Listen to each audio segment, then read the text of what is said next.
Last ವಿಡಿಯೋದಲ್ಲಿ ನೋಡಿರ್ತೀರ, ನಾನು ಹಾಸ್ಟೆಲಲ್ಲಿ ಸ್ಟೇ ಆಗಿದ್ದೆ. ಸೊ ಈಗ ನಾನು ಪ್ಯಾರಲೋಮ್ ಎಂಬ ಜಾಗದಿಂದ ಬೇರೆ ಈ ಸೌತ್ ಗೋವಾದಲ್ಲಿ ಯಾವುದೆಲ್ಲ ಜಾಗ ಇದೆ ಅದನ್ನು ನೋಡುವಂಥದ್ದು. ಸೊ ಫಸ್ಟಿಗೆ ಆ ಜಾಗ ನೋಡಬೇಕಂತ ಆದರೆ ಗಾಡಿ ರೆಂಟ್ ಮಾಡಬೇಕು. ಇಲ್ಲಿ ನಿಮ್ಗೆ ಗೊತ್ತಿರುವ ಹಾಗೆ ಗೋವಾದಲ್ಲಿ ಪಬ್ಲಿಕ್ ಟ್ರಾನ್ಸ್ಪೋರ್ಟ್ಗಿಂತ ಪ್ರೈವೇಟ್ ಟ್ರಾನ್ಸ್ಪೋರ್ಟೇ ಜಾಸ್ತಿ. ಸೊ ಈಗ 2 ವೀಲರ್ ರೆಂಟ್ ಮಾಡಿ ನಾನು ಆ ಪ್ಲೇಸಸ್ ಕಡೆ ಹೋಗ್ತಾ ಇದ್ದೇನೆ. ಸೊ ಇಲ್ಲಿಂದ ಕೆಲವು ಪ್ಲೇಸ್ ಹತ್ತಿರ ಇದೆ, ದೂರ ಇದೆ.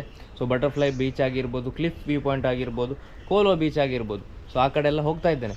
ಫಸ್ಟಿಗೆ ಗಾಡಿ ರೆಂಟ್ ಮಾಡಿದ್ದೇನೆ. ಸೊ ನೋಡಿ,